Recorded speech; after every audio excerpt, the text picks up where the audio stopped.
नमस्कार, जय हिंद साथियों। प्रभु श्री राम के मंदिर में चंदे और चढ़ावे की चोरी का मामला सामने आ रहा है। लगातार यह कहा जा रहा है कि इसमें यह भ्रष्टाचार सामने आया, वो भ्रष्टाचार सामने आया, शिलाएं चोरी हो गईं, आभूषण चोरी हो गए, दान पात्र चोरी हो गया, निर्माण में अनिल मिश्रा 40% कमीशन मांगता था। तमाम चीजें सामने आई। यहां तक कि जो कर्मचारी इस भ्रष्टाचार में लिप्त थे, उनके घरों में लिफ्ट लग गई है। करोड़ों करोड़ के प्लॉट खरीद रहे हैं वो लोग। आपको लगता है ये सब एक दिन में हुआ होगा?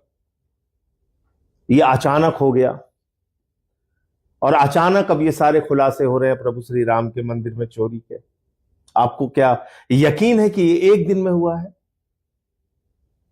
बिल्कुल नहीं, क्योंकि जो खबरें अब सामने आ रही हैं, इसमें वो लोग सामने आ रहे हैं जो 2020 की, 18 की, 19 की पहले की घटनाओं का जो जिक्र कर रहे हैं, उससे भी पहले की चोरी का जिक्र कर रहे हैं। यानी एक लंबे समय से यह भ्रष्टाचार चल रहा था और ट्रस्ट के बनने के बाद उस भ्रष्टाचार को सुनियोजित गैंग की तरह ऑपरेट किया गया। इस ट्रस्ट में था कौन? इस ट्रस्ट में चंपत राय जी हैं, जिनको कहा जाता है कि बड़े निष्ठावान हैं, बड़े ईमानदार। अभी उनकी ईमानदारी की गाथा बताऊंगा आपको। इस ट्रस्ट में तमाम विश्व हिंदू परिषद, आरएसएस से जुड़े हुए लोग हैं, बीजेपी से जुड़े हुए लोग हैं, और इसमें साथ ही साथ नरेंद्र मोदी जी के प्रतिनिधि के तौर पे सरकार का व्यक्ति भी काम करता है। जब ये ट्रस्ट बना तो कौन था वो सरकार का व्यक्ति, आपको पता है? उसका नाम है ज्ञानेश कुमार। जी हां, ठीक सुना आपने। जो अभी पूरी दुनिया में प्रचलित है, प्रचारित है, वोट चोर के नाम से, उसी के जमाने में चंदा चोरी हुई, जमीन के घोटाले हुए। क्या नाम था उसका? ज्ञानेश कुमार।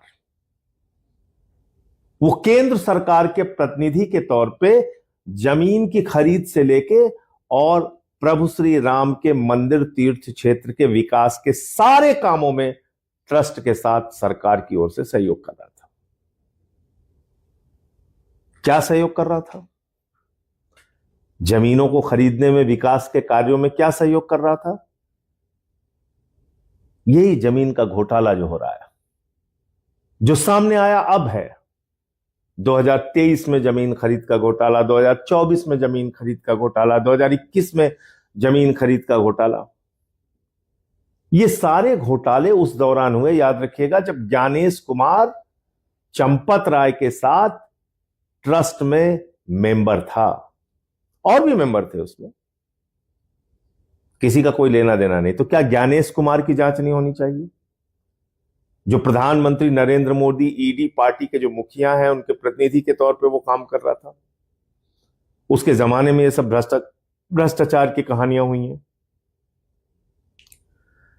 और ये जांच अब तत्काल एक चढ़ावे में चोरी की जांच तक सीमित नहीं रह गया है। ये जांच होनी चाहिए जब से ये ट्रस्ट बना तब से लेके अब तक की तमाम जो घटनाएं हैं उसकी जांच होनी चाहिए। और उससे पहले भी अगर चंदा चोरी का कोई मामला सामने आया है, आभूषण के चोरी का कोई मामला सामने आया है, शिलाओं की चोरी का कोई मामला सामने आया है, तो उसकी जांच होनी चाहिए। जब यह मामला सामने आया तो सबसे पहले इसको लेकर अखिलेश यादव जी ने ट्वीट किया कि 7 करोड़ रुपए की चढ़ावे में चोरी हो गई है। उनको गालियां दी गई। फिर और भी बहुत सारे लोग बोले, मैंने भी इस पे बोला, हम लोगों को गालियां दी गई। यहां तक कि अखिलेश यादव जी की बेटी के बारे में अभद्र टिप्पणियां की गई, जो भारतीय जनता पार्टी का, ईडी पार्टी का चलन है काम करने का। और पूरी की पूरी बीजेपी सड़कों पे आ गई कि साहब बिल्कुल कैसे इन्होंने चढ़ावे में चोरी का आरोप लगा दिया, कैसे चंदा चोरी का आरोप लगा दिया। ऐसा मालूम पड़ा कि भूचाल आ गया, अचानक कुछ हो गया।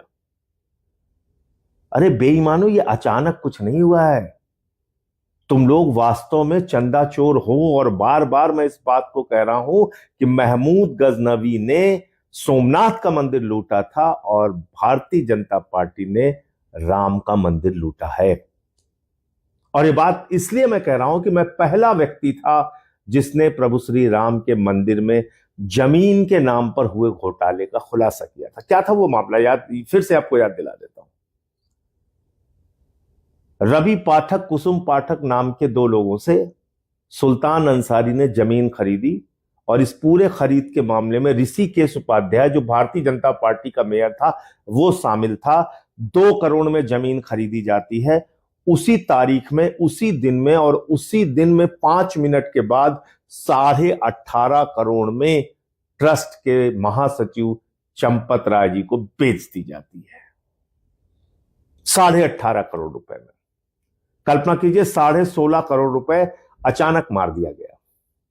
फिर अभी मैंने एक जमीन के भ्रष्टाचार का मामला खोला, जिसमें महंत मुरलीदास से 3 करोड़ की जमीन चंपत राय 24 करोड़ में खरीदते हैं, नजूल की जमीन।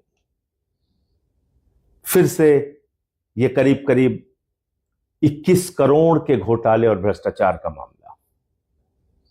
फिर तीसरा मामला, अभी मैंने कल उसकी जानकारी दी मीडिया के मित्रों को, जिसमें 9 करोड़ की जमीन चंपत राय ने 55 करोड़ 47 लाख रुपए में खरीदी। और आपको जान के हैरानी होगी कि 117 बिस्वा जो जमीन जिस क्षेत्र में खरीदी गई है, उससे पहले, उससे महंगी, उससे बहुमूल्य जमीन 4,40,000 रुपए में किसानों से योगी जी की सरकार ने खरीदी है। लेकिन चंपत राय ने आलोक बंसल से जो जमीन खरीदी, वो खरीदी है 47 लाख रुपए बिस्वा। सरकार ने जो जमीन खरीदी किसानों से, वो खरीदी 4,40,000 रुपए बिस्वा। आप कल्पना कीजिए कितने 100%, कितने 1000% का भ्रष्टाचार हुआ है, कितनी जबरदस्त लूट हुई है। और ये सब कुछ प्रभु श्री राम के नाम पे चल रहा है।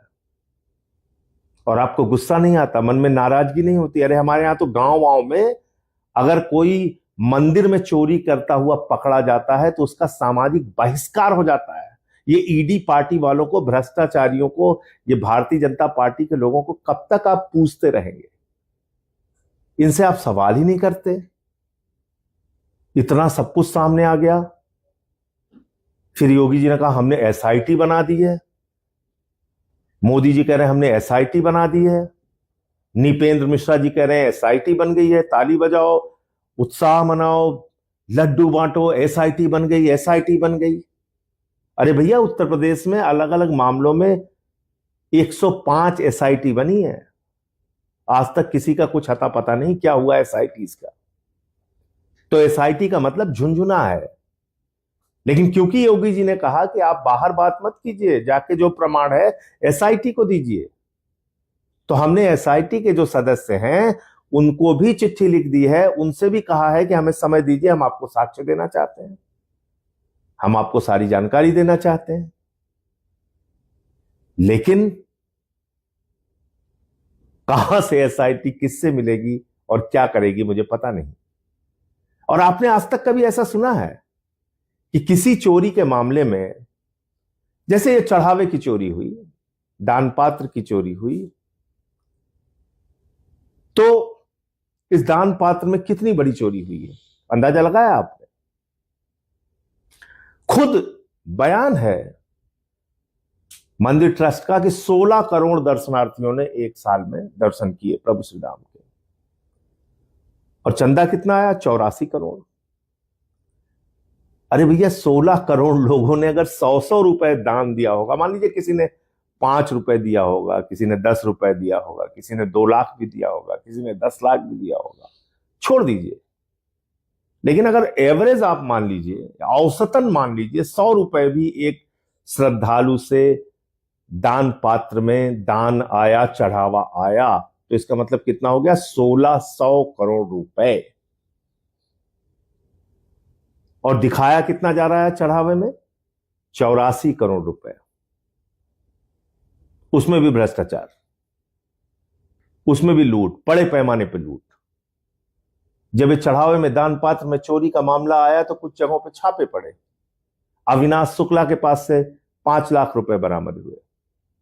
लवकुश मिश्रा के घर में गोबर के कंडे में 15 से 20 लाख रुपए बरामद हुए। ऐसे ऐसे तमाम लोगों से पैसे बरामद हुए, लाखों करोड़ों रुपए बरामद हुए। कोई कार्रवाई नहीं, किसी की गिरफ्तारी नहीं, कोई जेल नहीं भेजा गया। क्या आपने कभी आज तक ऐसा देखा है कि किसी चोर के बारे में जानकारी मिले कि उसने चोरी की है और उस चोर से माल भी बरामद हो जाए, फिर भी उसकी गिरफ्तारी ना हो?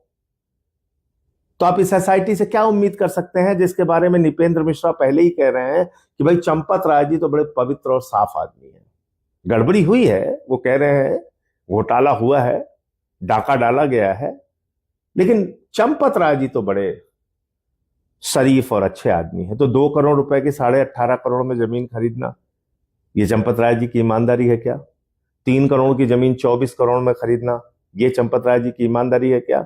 9 करोड़ की जमीन 55 करोड़ 47 लाख में खरीदना, ये चंपत राय जी की जिम्मेदारी है क्या और ईमानदारी है क्या? तो आप समझ सकते हैं कि इस पूरे भ्रष्टाचार में चंपत राय जी से लेके ऊपर से लेके नीचे तक सारे लोग शामिल हैं। और ये ट्रस्ट किसके द्वारा बनाया गया है? सुप्रीम कोर्ट के द्वारा बनाया गया है, प्रधानमंत्री नरेंद्र मोदी ने बनाया है, अपने चहेते लोगों को बिठाया है। ये ईडी पार्टी को लूट का माल जा रहा है, ये आरएसएस को लूट का माल जा रहा है। मैं तो कह रहा हूं सीधे अयोध्या से नागपुर तक एक एक्सप्रेसवे बनाइए, टोल फ्री, मंदिर को लूटो और सीधे लेके जाओ आरएसएस के मुख्यालय पर, बांटो मिलके आरएसएस और बीजेपी ईडी पार्टी के लोग। मैं आप सबसे एक ही बात कहना चाहता हूं, ये करोड़ों हिंदुओं की आस्था पर चोट पहुंचाने की कार्रवाई है।